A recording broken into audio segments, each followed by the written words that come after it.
Uma palavra bíblica, por título, né? Cumpre o teu ministério. Está sendo projetado e nós leremos então a segunda carta a Timóteo, no capítulo 4, versículo 5. 2 Timóteo 4, 5. E você pode abrir sua Bíblia, mantê-la aberta no texto.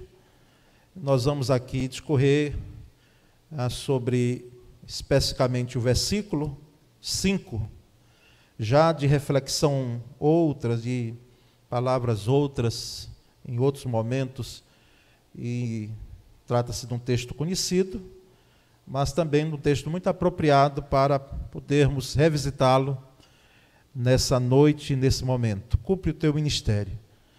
2 Timóteo 4, 5. Diz assim: tu, porém, sê sóbrio em todas as coisas, suporta as aflições, faze o trabalho de um evangelista. Cumpre cabalmente o teu ministério. Amém.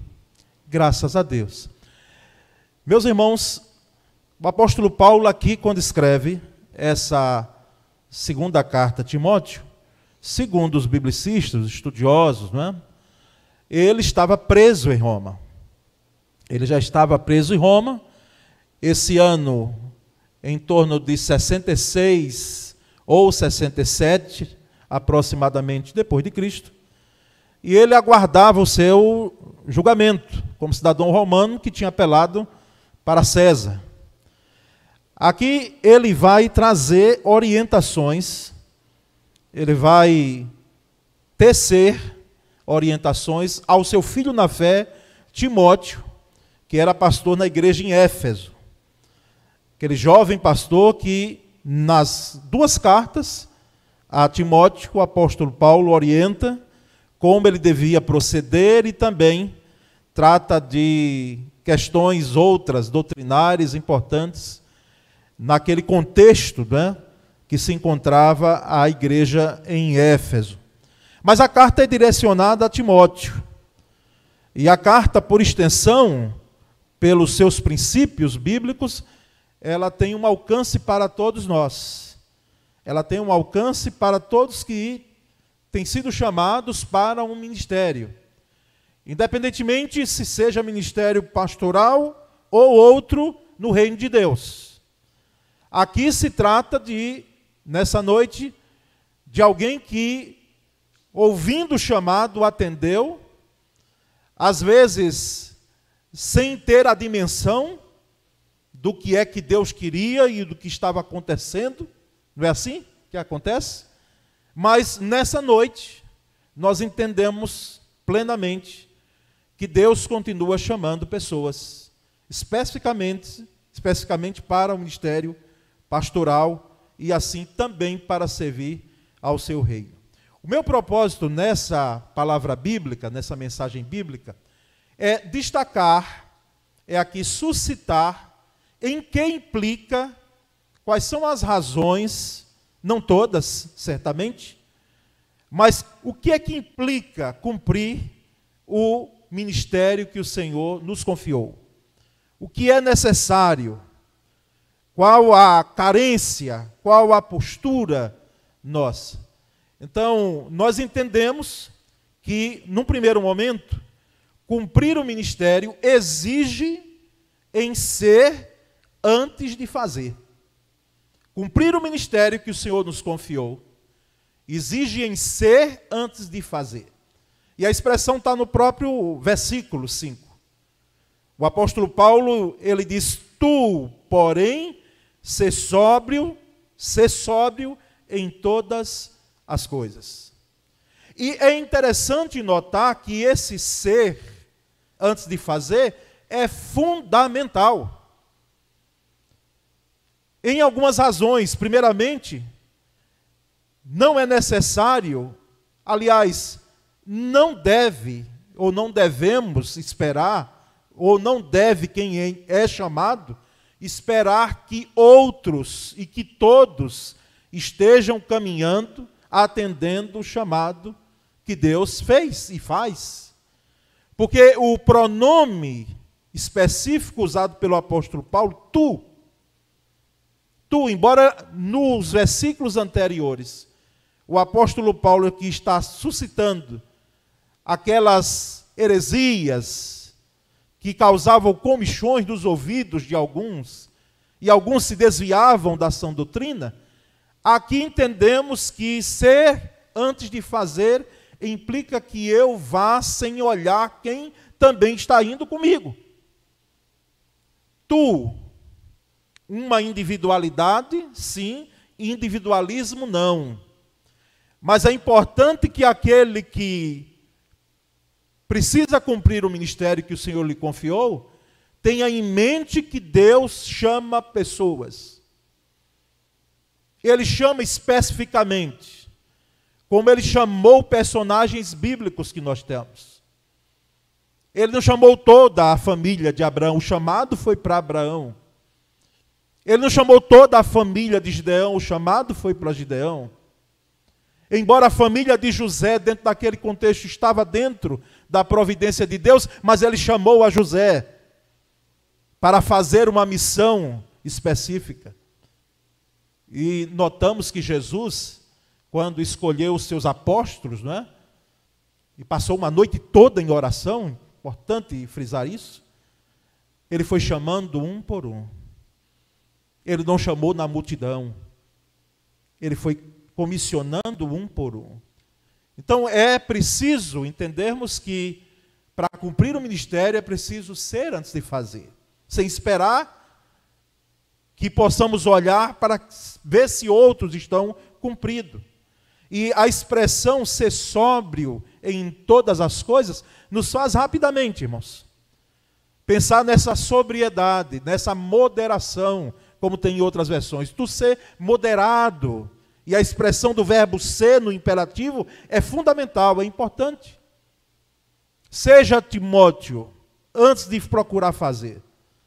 Porque parece que há um frenesi em algumas pessoas, e eu estou falando de pessoas cristãs, pessoas que estão no reino de Deus, em querer fazer, mas fazer sem procurar ser. É preciso ser primeiro.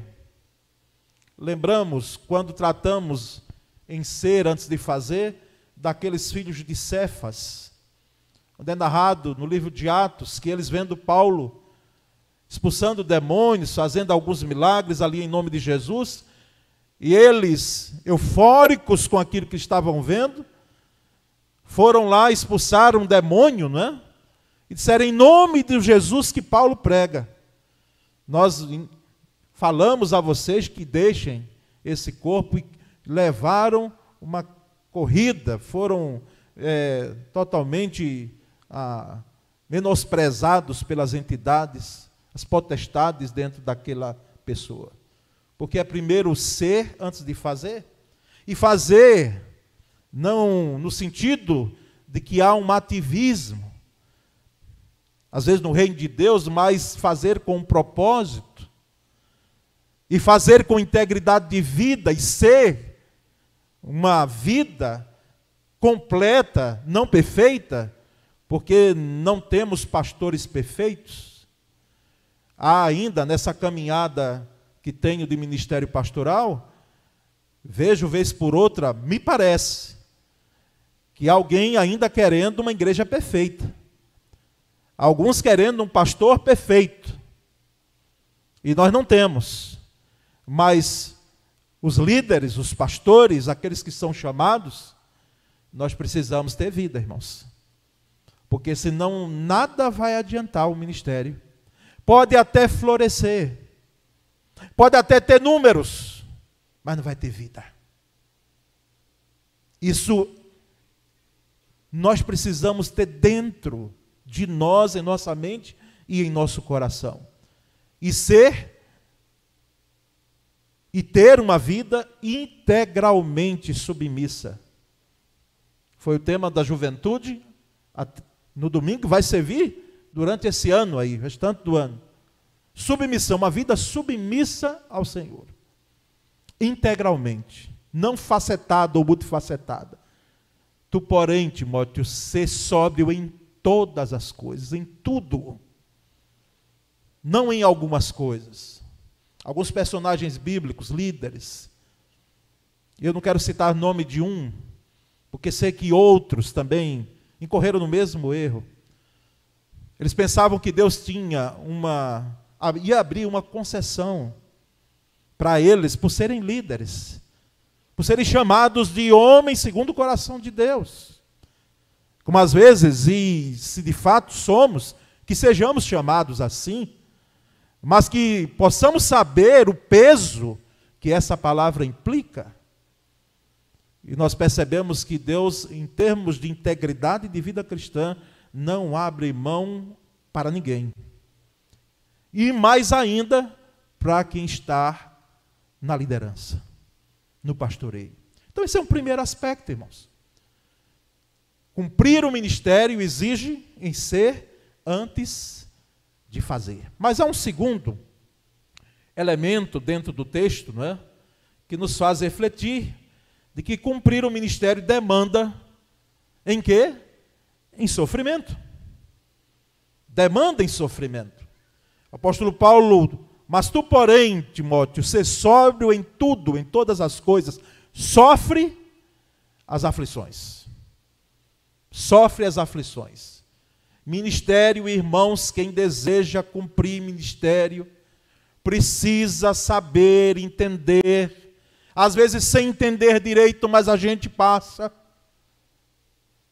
por sofrimentos que estão inerentes à vida ministerial. E eu não quero aqui exagerar, maximizar, como é a tendência de alguns, que trazem como se fosse um peso grande, não é?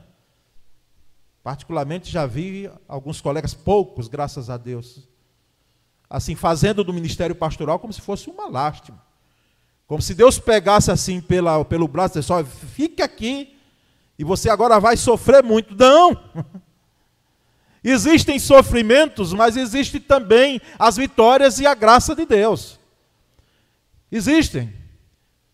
Só que, irmãos, como é que podemos entrar no ministério pensando que é só vitória, só triunfo, só tudo bem, só flores na caminhada ministerial? Eu fico olhando pastores meus aqui, meus colegas, os que já têm anos, porque eu estou aqui na metade, caminhando lá um pouco mais adiante, o quanto, lidando com gente, vocês, meus colegas, de mais divisas no tempo do ministério, tiveram que lidar.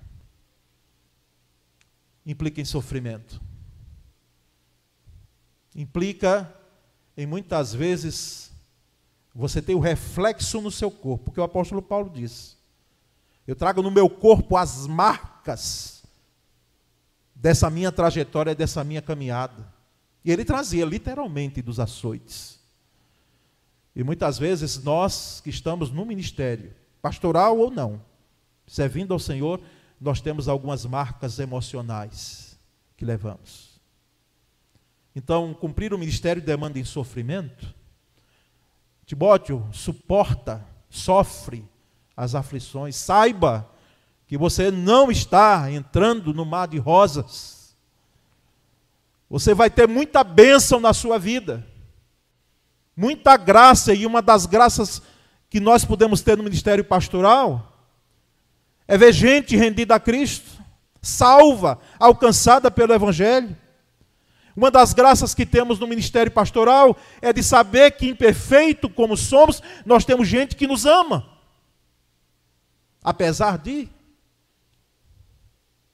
suporta as aflições. Mas há um terceiro fator, irmãos, de cumprir o ministério, é que esse cumprimento exige em cumprir o ID.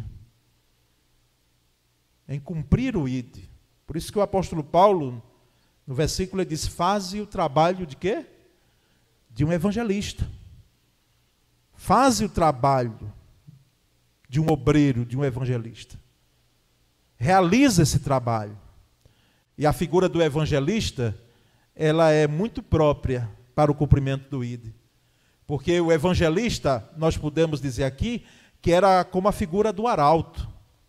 Aquele que levava as boas novas E eu pregando aqui na PIBA anos atrás, lembro de que trouxe à igreja esse entendimento.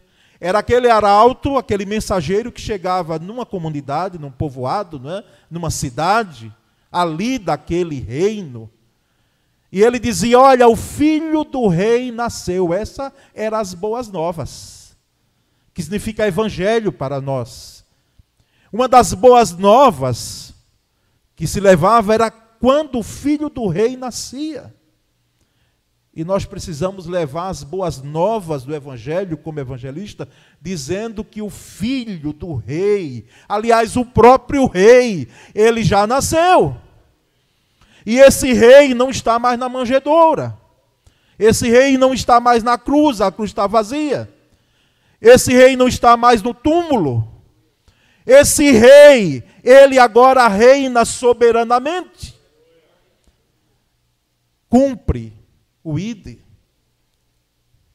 Exigem cumprir o ID. Fazem a obra de um evangelista. Com calor. Com calor.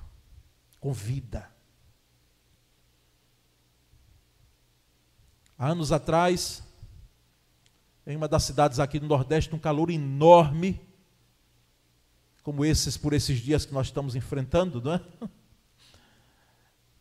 Eu vi um irmão nosso, pleno centro de uma capital aqui do Nordeste.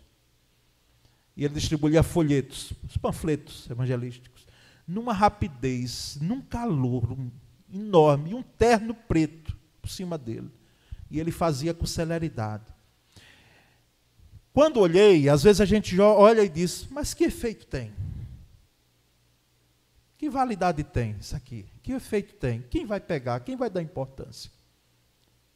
E aí eu lembro, como estava compartilhando ontem com a liderança aqui da PIBA, sentado em conselho, de que eu fui seminarista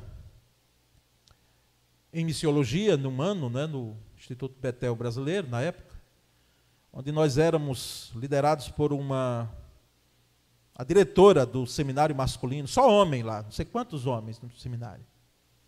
Era uma ex-freira. A gente chamava ela de tia Vilsa. Uma mulher que tinha saído de onde estava para o Evangelho de Cristo. E ela nos contou mais de uma vez, durante aquele ano eu vi. Ela dizendo, onde é que vocês estavam quando eu estava cheia de paramentos? Eu encontrei o folheto lá no meio do fio, já molhado. Aquilo me chamou a atenção, peguei e falava sobre igreja, sobre Cristo e tal. Depois um convite a uma igreja e hoje eu estou aqui. O que eu quero aqui frisar era o calor que a gente deve fazer a obra de Deus. Mais do que impetuosidade, mais do que ativismo, é fazer com vida. Para cumprir o ministério que Jesus nos confiou. Exige cumprir o ID de Jesus. De forma que, eu sei que hoje o ministério pastoral e as escolas mais antigas de pastores, o pastor era um só. Nós não tínhamos pastores assim, né? De ministérios. Era o pastor só.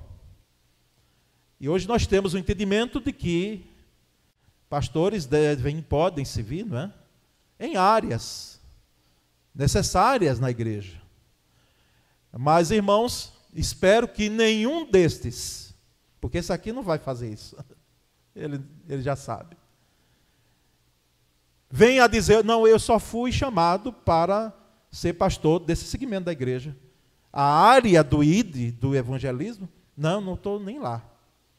Porque eu fui chamado para esse ministério específico. Não. Por isso que tudo quanto a igreja e o reino de Deus nós promovemos, é claro, devemos nos edificar uns aos outros, sim.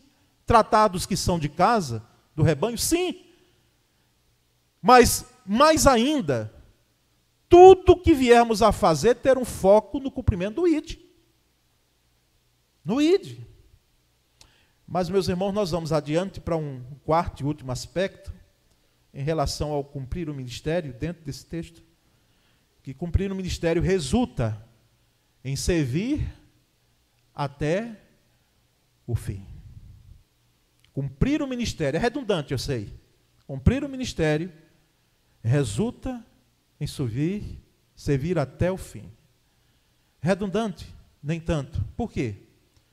Porque pode ser que alguém jurou lealdade, fez um compromisso naquele dia de formatura, da colação de grau, não é?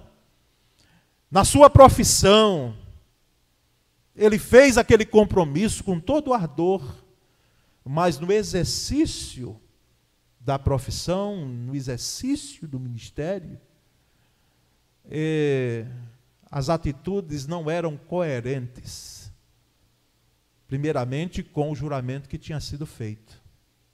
Contaminou-se no meio da caminhada. E outro, alguns abandonaram, quem sabe. Pesquisa dos Estados Unidos, os irmãos aqui que leem mais sabem disso, e que é um reflexo aqui no Brasil também.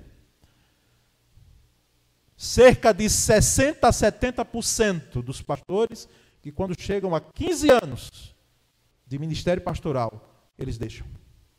Estão deixando, abandonando o ministério pastoral para abraçarem outras profissões. Abraçarem outras profissões. E nós estamos diante de embora vemos os seminários formando, mas o nosso pedido, a nossa oração é de que esses obreiros permaneçam na caminhada ministerial. Que não abandonem, que vão até o final. Porque essa foi a palavra dada a Timóteo pelo apóstolo Paulo. Timóteo, cumpre cabalmente, cumpre totalmente, plenamente o seu ministério. Não deixe no meio do caminho. Não abandone no meio do caminho. E aí nós lembramos o tão conhecido texto, aquele que põe a mão no arado, não pode olhar para trás, não apenas para ver o que já tinha sido feito, mas o olhar para trás no sentido também de dizer, puxa, já fiz muito, vou agora deixar. Irmãos, não creio que alguém entendendo, deixando o ministério pastoral para abraçar uma outra profissão, ele venha a ser mal sucedido onde ele vai. Pode ser bem sucedido. E, impressionante, às vezes até muito mais bem sucedido do que no ministério. Isso nós podemos saber, porque eu conheço, e você, quem sabe, conhece também. Gente que deixou o ministério e abraçou uma outra profissão e vai. Então, não penso que ali será um amaldiçoado de Deus, não. Mas, irmãos, em gabinete, e por ser pastor da PIBA, tenho algumas oportunidades de receber colegas que vêm, não apenas por ser pastor da PIBA, mas a confiança de compartilhar algumas coisas. Recebi há anos atrás aqui um colega de ministério que estava muito bem com seu negócio. Muito bem. E ele abriu o coração, ele disse, pastor Paulo, era difícil a gente ver um filho pedir uma coisa e eu não poder. Mas não era uma coisa assim de um brinquedo de criança, não. Era comida. Estava faltando. Mas eu vou dizer uma coisa para o irmão, ele abrindo o coração. Todo domingo eu choro diante do Senhor, porque eu sei que Deus me chamou para estar no meio do rebanho. Eu disse, então, meu querido, por que não vai? Ele disse, mas eu tenho medo. Eu tenho receio, como é que vou sustentar? Que oportunidade haverá? Irmãos, me alegrei que o tempo passou e depois ele chega aqui e diz que está no ministério. Conciliando. Porque é possível, para alguns, conciliar. E tem sido uma bênção onde ele está. E aquilo que era lamento, hoje é alegria.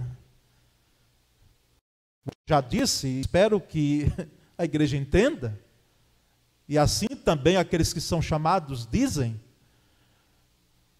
É claro que humanamente falando, existem as suas implicações, mas irmãos, quem é chamado por Deus para o ministério, a gente coloca na mente, no coração e procura ir até o final para cumprir.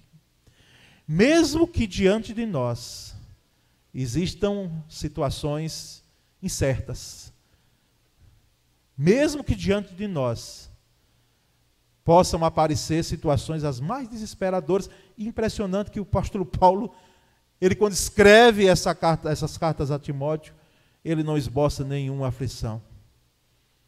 Ele é sincero, ele é aberto, ele diz: Timóteo, olha, a minha vida aqui já vai ser derramada como uma oferta de libação, como uma bebida que se fazia esse tipo de oferta. E eu sei que eu vou me encontrar com Cristo. Agora eu quero dizer também que alguns me abandonaram nessa caminhada. Alguns me deixaram sozinhos. Mas uma coisa eu sei, Jesus não me abandonou, não. E eu vou, de fato, bater continência, que é a expressão que eu usei quando falei uma última vez sobre esse texto. Eu vou chegar diante do Rei, do meu Senhor Jesus, e vou bater continência diante dele e vou dizer: a missão foi cumprida, Senhor. A missão foi cumprida. Aquele que era antes, alguém que as pessoas tinham medo, como o Ananias, que orou pelo Paulo, né? Saulo. Agora, aqui estou eu, e dizendo que cumprir a missão, cumprir o meu chamado. Pastor Júnior, cumpra o seu chamado. Não deixe. Não abandone. Eu estou dizendo isso porque eu já pensei em deixar. Então, se já pensei em deixar em algum momento, e não por problema, ao contrário. As coisas estavam até bem, estavam indo bem, graças a Deus. Mas os conflitos lá dentro que todo pastor passa, lá dentro, turbilhões, as inquietações na nossa alma, e não somos nós apenas que passamos. Pensamos em desistir da caminhada, quando Deus vem nesse momento e renova as promessas dele. Assim foi com Abraão, assim será com aqueles que têm um chamado e que cumprirão até o fim. Amém, meus queridos? Que Deus nos abençoe de tal forma que todos aqui, e todo crente tem um chamado, viu? Todo. Você é cristão, é crente em Cristo Jesus, você tem um chamado, meu querido. Não fique esperando outros, não. Você tem. Você possa cumprir cabalmente o seu ministério. Glória a Deus por essa palavra proferida.